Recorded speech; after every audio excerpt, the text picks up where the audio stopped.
Fellas, fellas? How the fuck we doing? We're doing fucking good, man. I did hit that fuck too hard. Like that was like my first time ever saying the F word. what's cooking, man? Where are you guys right now? We're in LA. Where are you guys? We're in New York. We're back in our studios, but you look like you're in some sort of weird studio. But all right, let's do this. Kevin Connolly's studio. We got Spicoli back there. That's a piece of art right there. I love it. Called Action Park. So is the T-shirt there. Oh, so wait, the Action Park Network, is that about? Is that in reference to like the Death Trap Action Park from back in the day? Yeah. I mean, Like New Jersey. it is. If you know Action Park, I'm a New York guy. Like it's a niche thing, but if you're from that era and you're from that region, Action Park, like that's like the code word. If you guys say Action Park to me, I'm like, all right, you're good people. You know what's up. There's a lot of good stuff in that. Awesome. Actually, George, the Wolf of Wall Street likes to talk about getting a hand job in the Action Park pools. So I'm surprised In it was the only. pool? Listen, Who's getting tugged off in pools? honestly, that surprises The me. Wolf of Wall Street is. I did it on a podcast with Connolly. There's kids in that pool. I can't believe it was just a hand job. That's how crazy Action Park was. Hand jobs were like par for the course. There's a lot worse going on at Action Park Dude, than there were that. 5 deaths, okay? Hand jobs ain't shit, okay? This place is amazing. I'd rather Five die deaths. than swim in a cum By the pool. way, you're younger than us, but like we were never even concerned about it. People used to come back broken arms all the time, but we were always like, let's go. Let's do it. It was like the Westworld of amusement parks. Like it had loops, it had like roller coasters where like it was just fucking crazy where you had control of like how fast you were gonna go and where you were gonna land, and people would just break their bones all the time. It was amazing.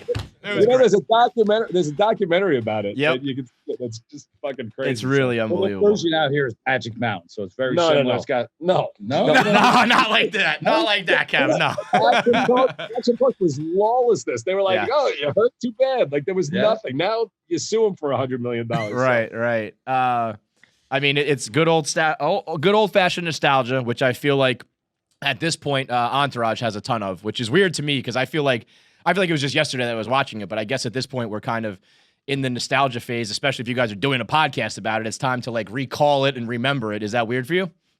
Yeah. No, I love it. No, Trying to I get mean, it's awesome, but is it weird? The reboot. Welcome into the reboot. No, he's like, fuck that. To be honest with you, it really is. And you guys are younger. Like I was watching I'm watching episodes because we got to do it for the podcast. And I'm like, I don't even remember this stuff anymore. So it's weird how quickly it goes. Mm-hmm. And, it is nostalgia. And it's weird because all of my, I actually have one of my best friends. I'll give him a shout out. Larry Ellsman's daughter is here. Like the kids are watching it now. So I have my friends calling me that they're, 15 to 20-year-old kids are starting to find Thanks it now. to So it's Corona, weird. the Yeah. kids are now watching. But I mean, that is kind of a thing. We talked to Brian Bumgarner from The Office, they're doing something similar with a podcast about the show. Yeah. And he said when Corona hit that, like the number one show that the young kids who weren't alive for The Office were going back to was that show. So I feel like, it makes sense that you're going to reach a whole new generation now when they're watching more than they ever have before. Well, it's interesting with The Office because Netflix just blew The Office up bigger than it was when it was on TV. Right. That's what he was saying, which was crazy. He's like, for 4 seasons, we thought we were getting canceled every year. Did you guys ever have that? Like, did you guys know, right? Like, we're a monster hit. We're good. I did. Yeah. I swear to God, I told all the guys, all the other actors, that this show's going to be a huge hit from the pilot. No shit.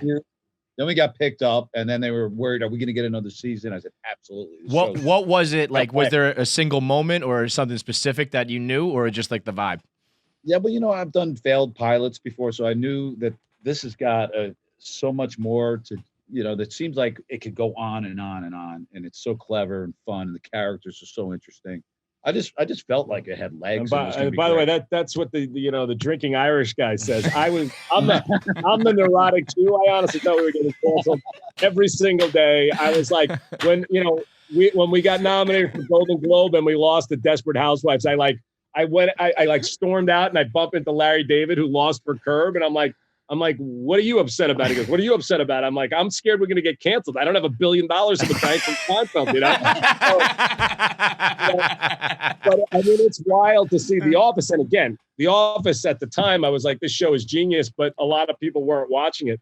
But the wild thing is now Netflix, put them out. They became the number. HBO hides us. You're like the misogynistic stepchild now. So like even when I go to look at it on HBO, I'm like, I type in ENT and all of a sudden Curb comes up. I'm like, where's Entourage? Really? Is that an issue? Like, I mean, I was just telling these guys, I've had Jerry Ferrara on the show a couple times, and even the way we used to just joke about it and talk about the show, I feel like is too much, let alone some of the material that was actually on the show. But I mean, what can you do at this point, right? Everything is of its time. When I sold the show with Mark Wahlberg, I wanted a show where guys spoke like guys spoke. And in 2003, that's how they spoke. Now, to be honest with you, I never spoke like that, and I don't speak like that now. But whether kids are speaking like that today, I can't tell you. I think the world is a much more politically correct place. And there's stuff I watch on Entourage now that I'm rewatching it for Victory, the podcast, by the way. But I'm uncomfortable. I'm like, I would never say that. But the truth is, people go, could you do it today? Well, no one in any office in America would speak the way Ari spoke then, but people did then. It was very realistic to the time. So of course we could do it today. They would just speak the way they speak. Yeah, it's a period piece. It's like it's a piece of art, you know. Listen, you watch. I loved your recap that I saw you do like a month or two ago about the song and everything. But the truth is, so much stuff over the last 5 years, stuff that I have loved for 50 years of my life. There's now stuff that makes you go, whoa, holy shit. Right. I know. It's wild. I mean, I know every single word of Eddie Murphy, Raw and Delirious. I can say every single word, and I can't say 90% of it without ending my life and my career. So. Right. It's crazy, man. No, I did say that a couple months ago. I think that you guys own when the HBO symbol pops up and then the snow pops up. The first thing I hear is it's a no-brainer. It's 1,000%. And there's a lot of competition. I mean, Game of Thrones has a big one. Curb has a big one. But I hear that down. I mean, it just takes me right back to that time, which was awesome. Well, I appreciate that, and honestly, that's one of my most nostalgic memories. I was with a bunch of my buddies when I watched it, and my family the first time. And when that thing came up, it gave me chills when we were talking 2003. I remember talking about the song too. I was pitching Kings of Leon, Holy Roller Novocaine, great song. We played that with the credits. And it was really good. Yeah. Down between that and Superhero, and of course the music was all good. I was gonna say, do you think that's one of what would you list as like the things? Well, most iconic things about Entourage, because I think music is up there. I think it was almost like it was like a testament. It was like a tip of the cap. Like if it ended an Entourage episode, it was like, okay, you guys are the real fucking deal now. Yeah, I mean, we really, we did a podcast with Scott Benner, who was my music supervisor last week. Music for me from the get-go. I had written in what songs I wanted in the pilot. It's incredibly important to me. I was kind of influenced, and as I've said on our podcast, I'm not comparing myself to Scorsese, but I was very influenced by the way he used music in his movies, and I wanted that to be this. And we were lucky enough that HBO gave us the budget for it because, early on, and again, you can see the music start to shift a little bit as I gave him more control, because I was more classic rock, and you can hear the Doors and the Eagles and whatever early on. But it was incredibly important. But the most iconic things, as you guys will learn as your career goes on, that's not for me to judge. It's like people will hopefully continue to find it and continue to like it. But it was definitely something that we loved making, and definitely did not make to insult people or to, offend any of that. Or whatever. Yeah. We had Sasha Grey on the show recently, and I was telling her that one of the most iconic things that I remember from the episode is her bush. I was like, Sasha going bush out was a big moment for the boys. I thank you for that. I don't know whose idea that was, but thank you. I was like, do you think you started a bush resurgence? She's like, actually, I do. Now that you mention it, so people on set were like, yo, is that a bush? And I was like, yeah, I know you watched me fucking porn before. That was like the Billy Walsh line too. He's like, I'm gonna bring back the bush. Yeah, she did. Bring back the wide bush. And by the way, obviously, still didn't bring it back. Obviously, women's choice. That was Sasha's choice, and there was a reason behind that. Though she said it doesn't look good in HD, so that was her line. And really, that's amazing. And Sasha was amazing, and was such a regular person, which was the only, I swear to you, and some people did not like that season and that storyline. Go fuck yourself, whatever. Right, dude. Yeah. I love that season. I'm a big season 7 guy. That was Doug's dark year. Well, Is there a reason it took that turn though, or were you just like, I yeah, don't know? there was 100% a reason, and maybe that was my fault. But I would read these stupid fucking message boards, and people were starting to go, "Everything works out, everything's always good." So I'm like, you know what, I'm gonna go dark. So I went dark. But Sasha was the only adult. I got to be careful with every word I say now, but the only adult film star I would have, because she didn't look like a porn star. Yeah, right. And she really, like, if you said she went to Princeton, you would have bought it. And honestly, spending time with her as you guys did, you could feel that. Yeah. And the best thing was, because I remember the message boards on that were like, why didn't they get a real porn star? And then like somebody would write back, you know what? You should look up her work. Yeah. I was She's gonna pretty say, fucking hang real. on, that's a real fucking porn star. That's like Michael Jordan's in the show, and it's like, why didn't you get a real basketball player like that? She's one of the all-time fucking greats, man. Let's show some respect. We asked her, and she didn't even flinch. We're like, where do you? Because we used to do a show with Asa Akira, and we asked her like, where does she rank herself on the pantheon of porn stars? And she was like, oh, I don't know, like 20 or whatever number she said. It was like, and Sasha just goes, oh no, I'm top 10. Yeah, she knows. She knows the deal. She's the real deal. She's the real deal, and she was great. She was honestly awesome to work with, and you guys got to help her get her for our podcast. Oh, for sure, for sure.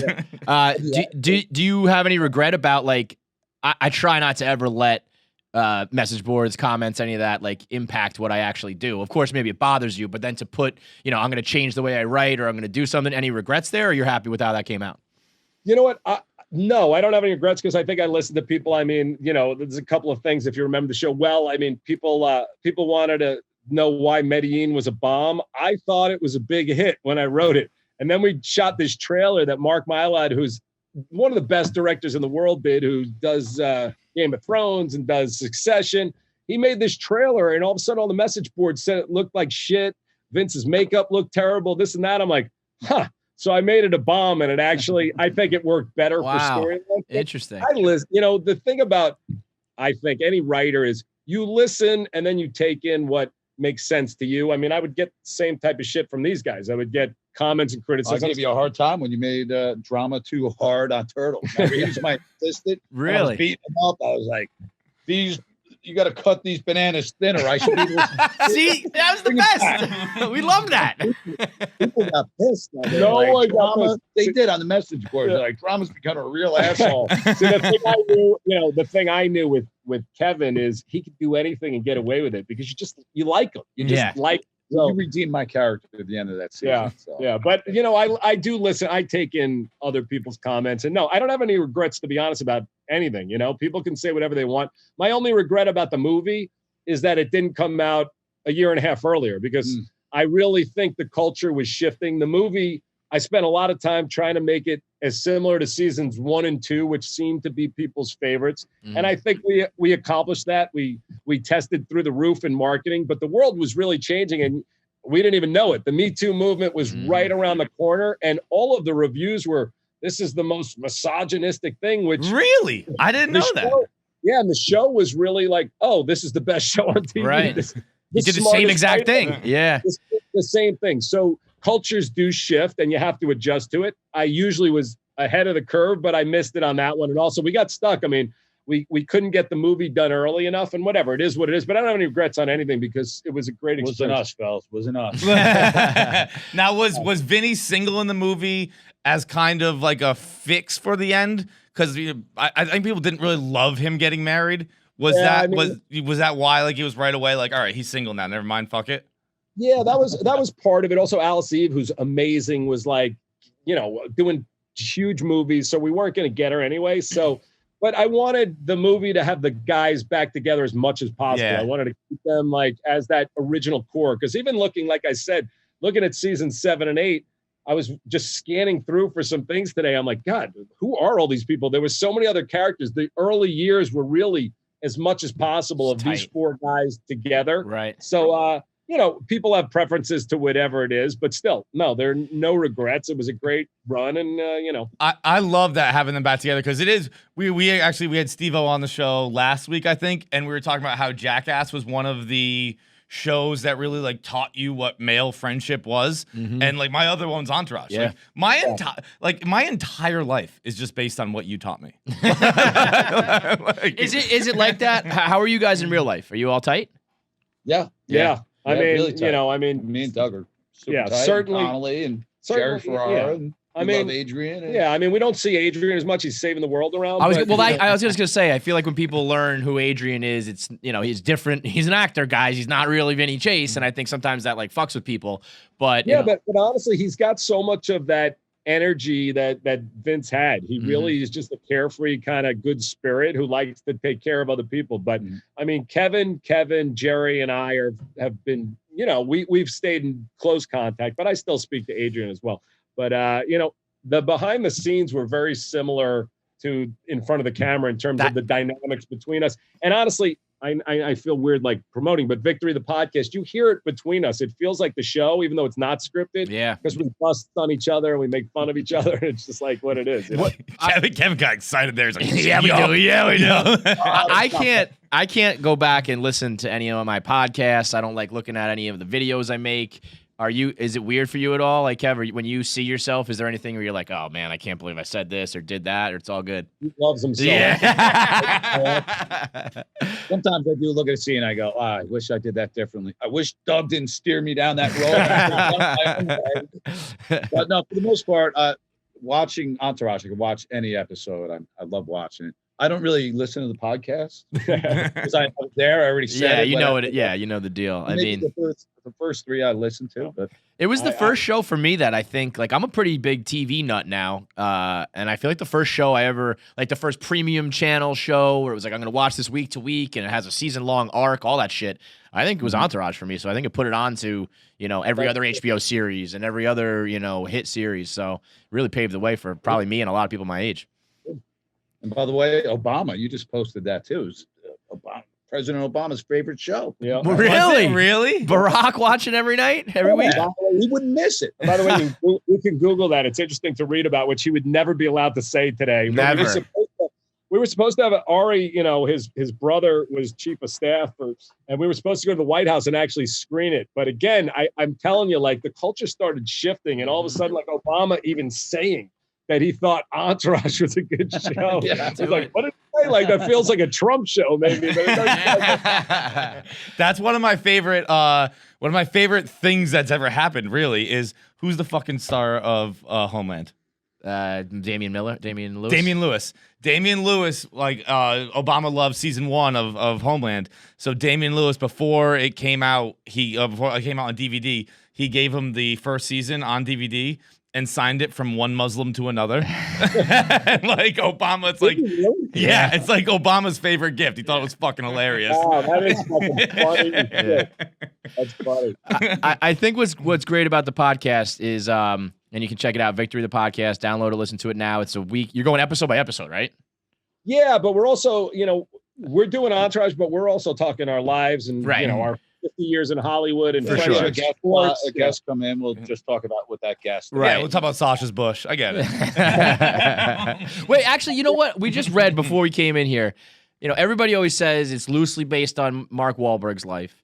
And then Wikipedia said that it was more tightly based on your life, which sounds like it's not about either of your lives then. It's just a fucking story. It's a story, but of course it was inspired by Mark's life. But the first thing I said to him is like, I don't really know your friends like I need to. I need to make this New York, and I need to make just my friends while using, because I'm not a movie star and I haven't had the rise that Mark had, which was basically also part of the struggle of the show. Everyone's like, why does everything work out? I'm like, because it all works out for fucking Mark. Yeah, it did. Look at Mark Wahlberg, man. It fucking worked out.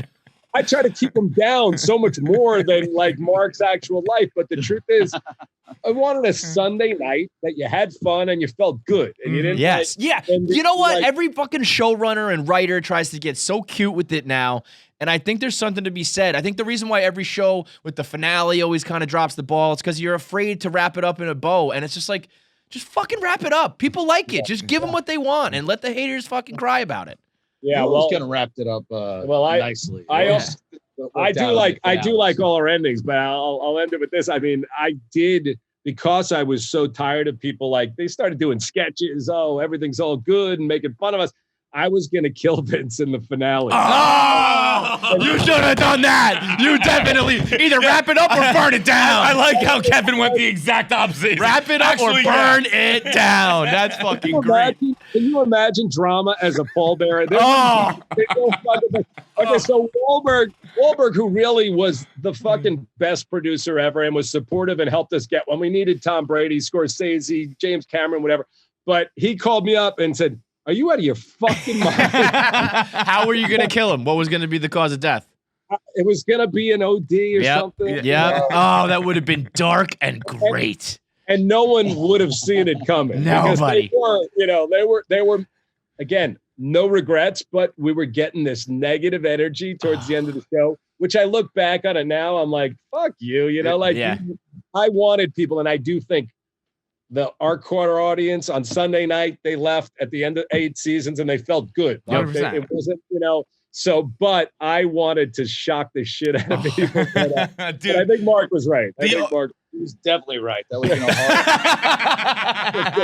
hard. The OD is perfect too, because I still remember when it's season 7 when Vinny's in the hospital and it's just a Ziploc bag of coke. Like, it is the most cocaine you've ever seen in your life, and it's like, this was in Vin's pocket. I'm like, I don't think that could fit in Vin's pocket. It's so funny though, because when the show started, I was just like cocaine. I was like, it's such a dirty drug. That's not going to be what this show is. This is not a bunch of like drug addicts in Hollywood. This is going to be like good guys in Hollywood, kind of, But I love the Sasha stuff. That was dark year. Listen, get the band back together, shoot one more scene, you'll break the fucking internet with a Vinny Chase death scene. Just do it. Is there any truth? Didn't Piven say recently that like there's maybe a reboot or a spin-off or whatever coming? Maybe he's writing it, but I'm not. I don't know. It did sound like he was angling for himself. I might do a Johnny Drama spin. There you go. Let's do it. I don't like the whole. Come on, baby. The whole Hollywood thing. I mean, listen. Again, the show to me, like Piven was incredible. There's nobody on earth that could have been better in that role. But the show, what always was the thing for me, was the 4 guys were the core, and the friendship and the loyalty of it is far more interesting to me than Hollywood stuff. So so I don't even want to watch Hollywood in 2020, to be honest with you. But we had its run. The only thing I would even contemplate anymore is animated, which we've talked about a little bit. But Johnny Bananas, baby. Yeah, Johnny Bananas. Listen, Entourage fans will watch anything you guys put out. So well done. I thought it's iconic shit, and thanks for the memories. So speaking of, I noticed you're wearing a Medellin t-shirt. Is that? You know what? And by the way, I don't normally wear stuff like this. I don't know why. I saw this in my drawer today, and I'm like, you know what? I'm doing the podcast. Why not? So it's a great fucking t-shirt. But if you had to list Vinny's movies, which would be your favorite in order? Oh, well, it's got to be Scorsese. I don't know. He had such great directors. Darabont and Cameron. So, but Medellin, I had a special place in that. You know what? This came up because Billy Walsh. My name's in this, Ellin. And that's slick. But I read the book Killing Pablo, and I wish I was smart enough to go, why don't I make this a real movie? Because they've done like obviously Narcos and that. Yeah. But I read it on a vacation, and I thought that this would be like an amazing movie. And the Billy Walsh character is one of all of our favorite like guest stars. So that would probably be my one that I'd actually like to see and review. I think people might revisit Medellin and think it was better than it was back then. I think Viking Quest is right. Well played. All right, so it's called Victory the Podcast. It's Kev, Doug, and the rest of the guys going through the series and the seasons of Entourage. So go give it a listen, and thanks for the memories, boys. Thank you so much, guys. Great talking to you. Victory! Have a good one. Victory!